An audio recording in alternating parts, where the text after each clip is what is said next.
नमस्कार दोस्तों, मैं राजेश खोदरे एक बार आप सभी लोगों का MGCI के डिजिटल लर्निंग प्लेटफॉर्म पर स्वागत करता हूं।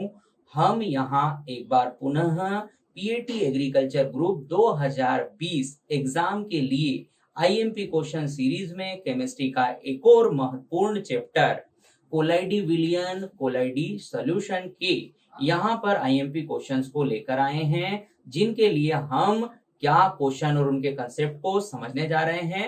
तो स्टार्ट करते हैं हम अपना आज का यहाँ पर क्वेश्चन सीरीज, ठीक है, जिसमें पहला क्वेश्चन हमारे पास है कोलाइडी कणों का अमाप होता है, size of colloid particle varies from.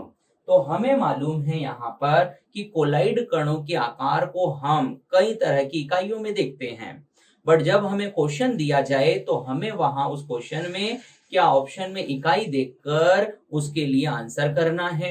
जैसे कि हम इस क्वेश्चन के लिए ऑप्शन देख रहे हैं तो हमें कोलाइड कणों का आकार सेंटीमीटर में दिया गया है और हमें मालूम है कि कोलाइड कणों का हम जो सेंटीमीटर में आकार कितना देखते हैं, तो आइए उसको देखें। तो हम कोलाइडी कणों का आकार जब सेंटीमीटर में देखते हैं तो वो हमें क्या 10 की घात -5 सेंटीमीटर से 10 की घात -7 सेंटीमीटर में प्राप्त होता है। ठीक है, तो जब भी हम सेंटीमीटर के लिए कण आकार देखना चाहते हैं तो इतना देखें। ठीक है, तो आइए अपने ऑप्शन चेक करें। क्या ए ऑप्शन हमारा आंसर होगा? तो हमारा जवाब होगा नहीं, क्योंकि यहाँ हमें सेंटीमीटर के लिए घात धनात्मक रूप से दी गई है, किंतु कोलाइड कणों के लिए हमें सेंटीमीटर के साथ जो घात है वो ऋणात्मक रूप से चाहिए और वो -5 से -7 होना चाहिए। क्या बी हमारा आंसर हो सकता है? नहीं, क्योंकि यहाँ ये रेंज नहीं है। क्या सी हमारा आंसर हो सकता है? हाँ, बिल्कुल यही रेंज हमारे पास सी ऑप्शन में है। ठीक है, और डी क्या हमारा आंसर नहीं है, क्योंकि 10 की घात 5 से 10 की घात 9 सेंटीमीटर दिया है, जो कि गलत है। ठीक है, आगे बढ़ते हैं। हमारे पास अगला क्वेश्चन है कि निलंबन वास्तविक विलयन तथा कोलाइड विलयन में कणों का आकार भिन्न क्रम में होता है। ठीक है, the size of particle in suspension, true solution and colloid solution. अब हमें क्या मालूम है कि हमारे पास 3 तरह के विलयन होते हैं, जहां वास्तविक विलयन के लिए कणों का आकार सबसे छोटा अर्थात 1 नैनोमीटर के पार्टिकल होते हैं। उसके बाद हम बात करें कोलाइड सॉल्यूशन की, तो वहां पर हमें जो पार्टिकल साइज मिलता है वो 1 नैनोमीटर से 100 नैनोमीटर के मध्य मिलता है। अंतिम आखिरी जो हमारा यहाँ पर विलयन कहें या कहें मिक्सचर, तो वो है सस्पेंशन, जिसके लिए हमारे पास जो कण आकार है वो 100 नैनोमीटर से अधिक होता है। तो अगर हम बात करें इन तीनों विलयन में सबसे बड़े कण आकार किसके लिए होंगे, तो वो निलंबन होगा। ठीक है, मैं लिख भी देता हूं ताकि हमें अपने ऑप्शन को ढूंढना आसान हो जाए। तो हमारे पास जो सबसे बड़े आकार के कण होते हैं वो किसके लिए होंगे? निलंबन के लिए। ठीक है, देन क्या होगा? हमारा कोलाइडी विलयन। ठीक है, और हमारे पास जो लास्ट होगा वो होगा वास्तविक विलयन। और हमें क्या इस तरह से इन विलयनों के लिए कण आकार मिलेंगे। ठीक है, और हमें इस तरह का ऑर्डर ऑप्शन में पहचानना है। ठीक है, तो शायद मुझे इस तरह का ऑप्शन ए में ही मिल रहा है, मतलब मेरा आंसर क्या हो जाएगा? ए। ठीक है, सस्पेंशन, कोलाइडल और ट्रू सॉल्यूशन। ठीक है, बढ़ते हैं अगले क्वेश्चन की ओर। देखें, हमारे पास अगला क्वेश्चन है, मक्खन एक कोलाइड है। यह बनता है जब water is a colloid, it is a formed bend. तो हमारा ये जो मक्खन वाटर है, क्या ये एक प्रकार का इमल्शन है?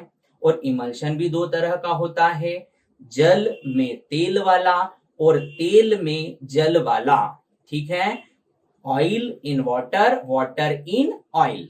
ठीक है, अब हमारा ये जो मक्खन है ये हमारा क्या जल में तेल वाला पायस है, अर्थात इसमें जल कम किंतु तेल ज्यादा है। और तेल का मतलब यहाँ वसा के पार्टिकल, वसा के कणों से है। ठीक है, तो हमें यहाँ पर मक्खन को कैसे पायस के एग्जाम्पल के रूप में देखना है, जहां जल कम हो, मतलब जल एक प्रक्षिप्त प्रवस्था के रूप में हो और वसा की मात्रा ज्यादा हो। ठीक है, ऑप्शन पढ़ते हैं। ठोस केसीन में वसा प्रक्षिप्त अवस्था, गलत। पानी में वसा के ग्लोब्यूलर प्रक्षिप्त अवस्था में, ये भी हमारा ऑप्शन नहीं होगा।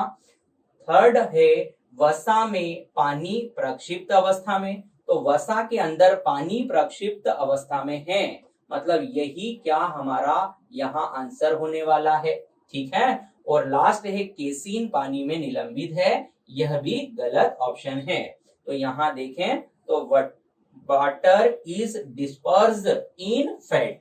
ठीक है, तो इस तरह से हमें इस क्वेश्चन के लिए अपना आंसर करना है। ठीक है, आगे बढ़ते हैं। अगला हमारे पास क्वेश्चन है, ये निम्नलिखित में से कौन सा एक कोलाइड विलयन है, which of the following is colloid solution. ठीक है, उसके लिए हमारे पास ए ऑप्शन है रक्त, रक्त जो कि एक प्रकार का सॉल है।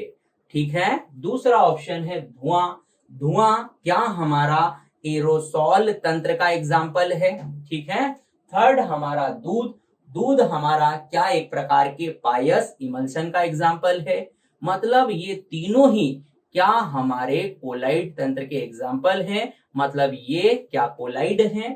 ठीक है, और लास्ट जो हमारा ऑप्शन है उपयुक्त सभी, उपरोक्त सभी, मतलब क्या हम इसी को अपना आंसर देखना चाहते हैं, क्योंकि हमारे जो तीनों स्टार्टिंग ऑप्शन हैं वहां पर क्या हमें कोलाइड तंत्र मिला है, तो इसका हमारा सही आंसर उपरोक्त सभी, ऑल ऑफ द अबव आएगा। ठीक है, आगे बढ़ते हैं। हमारे पास अगला क्वेश्चन है, द्रव विरोधी कोलाइड है, तो द्रव विरोधी क्या एक प्रकार की अस्थायी कोलाइड है, जिनको एक बार हम क्या कोलाइड विलयन से विद्युत अपघट्य मिलाकर अवक्षेप में बदल देते हैं, तो इनके अवक्षेप को कोलाइड विलयन में बदला नहीं जा सकता, अर्थात ये अपना काम अनुत्क्रमणीय रूप से कराते हैं, इररिवर्सिबल कोलाइड होता है। ठीक है, तो हमें इसके लिए क्या आंसर को इस तरह से देखना है कि ये एक प्रकार का कैसा कोलाइड है, अनुत्क्रमणीय कोलाइड, क्योंकि बाकी जो प्रॉपर्टी है वो सब हमारे द्रव स्नेही कोलाइड के लिए होती है। ठीक है, आगे बढ़ते हैं। हमारे पास अगला क्वेश्चन है, निम्न में से कौन से जुड़े हुए कोलाइड का उदाहरण है, हमें एसोसिएटेड कोलाइड का एग्जाम्पल देखना है। तो हमारे पास जुड़े हुए कोलाइड के रूप में साबुन प्लस जल होता है, या अपमार्जक जिसको हम डिटर्जेंट बोलते हैं प्लस जल होता है। ठीक है, और संगुणित कोलाइड, एसोसिएटेड कोलाइड कब कहते हैं, जबकि कोई पदार्थ कम सांद्रता पर विद्युत अपघट्य की तरह रिएक्ट करे और उसकी सांद्रता बढ़ जाए तो वो कोलाइड कण की तरह व्यवहार करे। और हमें इसके लिए साबुन प्लस जल या अपमार्जक को एग्जाम्पल के रूप में बताया गया था, जो कि हमें इन ऑप्शनों में ढूंढना है। क्या प्रोटीन प्लस जल? नहीं। क्या साबुन प्लस जल? हमारा इसके लिए आंसर होगा बिल्कुल, और उसी को हम यहाँ भी देख ले, सॉफ्ट वाटर। ठीक है, रबर प्लस बेंजीन हमारा संगुणित कोलाइड एग्जाम्पल नहीं है, और दूध भी नहीं है, तो इसके लिए सही आंसर क्या हमें बी के रूप में देखना है। ठीक है, चलते हैं अगले क्वेश्चन की ओर। हमारे पास अगला क्वेश्चन है, जब ताजा अवक्षेपित पदार्थ को कोलाइडी विलयन में तीसरे पदार्थ की सहायता से हम क्या करते हैं, चेंज करते हैं, तो यह क्रिया कहलाती है।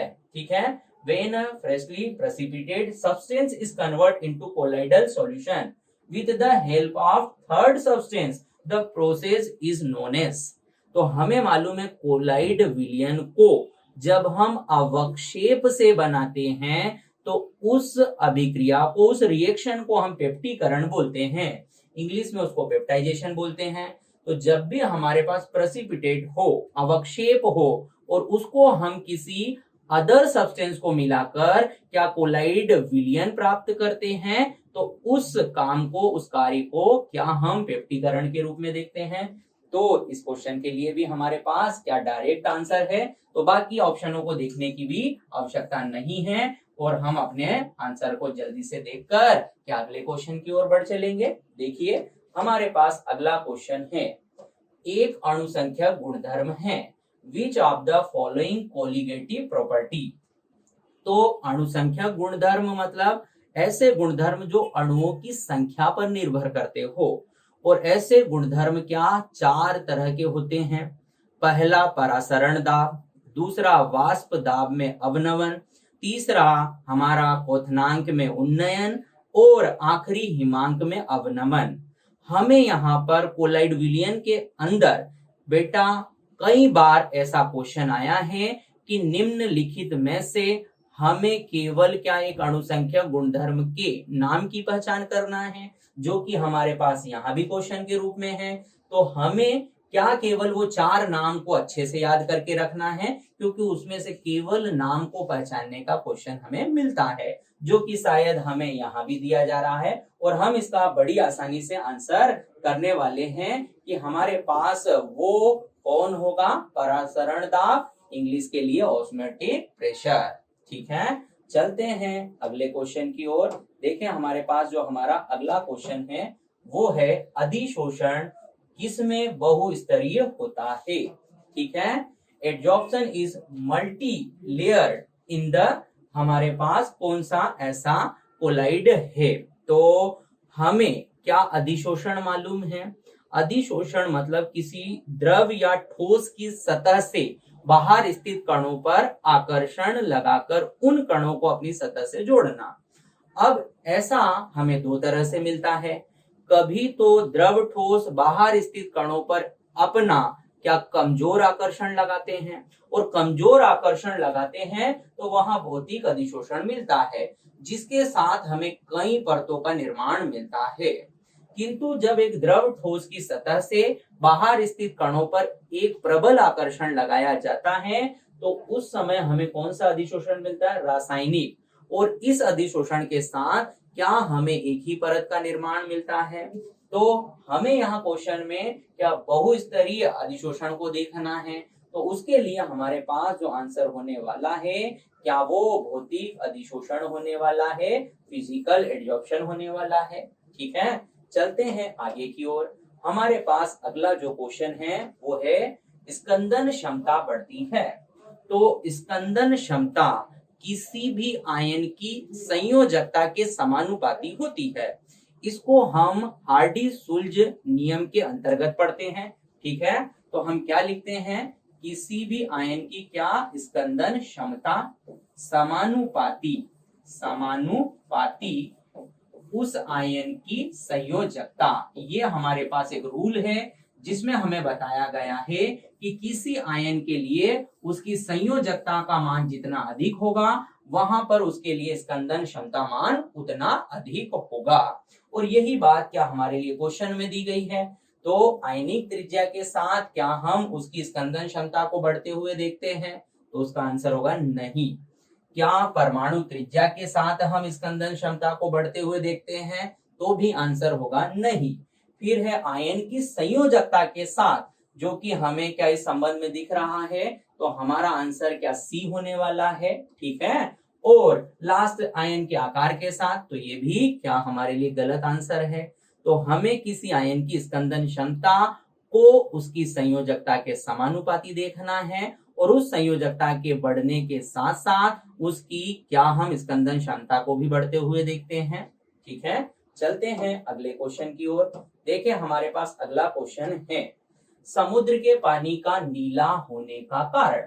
तो ये जो समुद्र का पानी नीला है वो क्यों है, क्योंकि वहां स्थित कणों के द्वारा नीले रंग के प्रकाश को प्रकीर्णित कराया जाता है, और हमें इसके कारण क्या वो समुद्र नीला दिखता है, जिसको कि हम कोलाइड में टिंडल प्रभाव के साथ पढ़ते हैं। ठीक है, और इसके साथ हमारे पास और भी एग्जाम्पल होते हैं, जैसे कि आसमान का नीला दिखना, जैसे कि अंधेरे कमरे में आने वाली सूर्य से जो भी प्रकाश है उसको उजाले के रूप में देखना।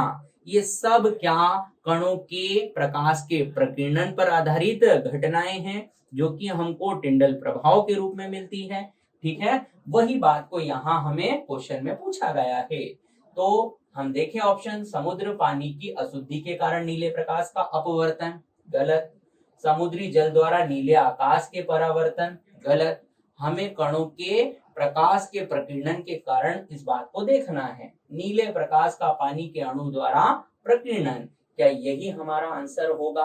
ठीक है, scattering of blue light by water molecule. ठीक है, तो हमें ये जो समुद्र नीला दिखाई देता है, ये क्यों दिखाई देता है, क्या उसका कारण समझ में आया? ठीक है, उसके साथ और भी एग्जाम्पल क्वेश्चन के रूप में दिए जा सकते हैं। अब हमारे पास अगला जो क्वेश्चन है, वहां हमें एक आर्सेनियस सल्फाइड सॉल्ट दिया गया है जिस पर कैसा आवेश होता है, ऋण आवेश। इसके अवक्षेपित करने की क्षमता सबसे अधिक किस यौगिक के लिए हमें प्राप्त होगी? तो हमारे पास जो भी सॉल है उसके लिए अगर आवेश है तो हम ये बात जानते हैं कि जो भी कोलाइड कण आवेश है उसके विपरीत आयन से हमें उसका स्कंदन मिलेगा। ठीक है, और हमने क्या ये भी पढ़ रखा है कि वह आयन अपना स्कंदन अधिक कराता है जिसकी संयोजकता अधिक हो। ठीक है, तो हमारे पास यहाँ क्या कोई ऋण आवेशित कोलाइड है? ठीक है, कैसा कोलाइड है? ऋण आवेशित कोलाइड। हमें क्या इसके लिए धनायन चाहिए जिससे स्कंदन मिलेगा। ठीक है, अब हम यहाँ पर इस यौगिक के अंदर कैसे किसी आयन के लिए संयोजकता को पढ़ते हैं, आइए उसका तरीका भी जान ले। तो हम किसी भी यौगिक के अंदर यहाँ संयोजकता को क्रिस क्रॉस कर पढ़ते हैं। मतलब ये जो हमारा दिया गया यौगिक है ये एक विद्युत अपघट्य है और जितने भी विद्युत अपघट्य वो सब हमारे लिए आयनिक यौगिक है और हम आयनिक यौगिकों में संयोजकता को क्रिस क्रॉस कर लिखते हैं। तो हमें यहाँ पर धन के लिए संयोजकता को ऋण के पैरों से और ऋण के लिए संयोजकता को धन के पैरों से देखना है। तो पहले सूत्र में हमारे पास एल्यूमिनियम के लिए जो संयोजकता आती है एल्यूमिनियम 3 प्लस, कैल्शियम के लिए हमारे पास कैल्शियम 2 प्लस, और यहाँ पर हमारे पास जो सोडियम के लिए संयोजकता आती है वो Na प्लस और पोटेशियम के लिए जो संयोजकता आती है वो K प्लस। अब कई लोगों को लग रहा होगा कि ये सर 4 भी तो संयोजकता हो सकती है, पर यहाँ जो 4 है वो उस पूरे PO4 आयन का क्या सूत्र होता है, वहां पर हमें क्या Na के लिए संयोजकता 1 देखना है और K प्लस के लिए भी 1 देखना है।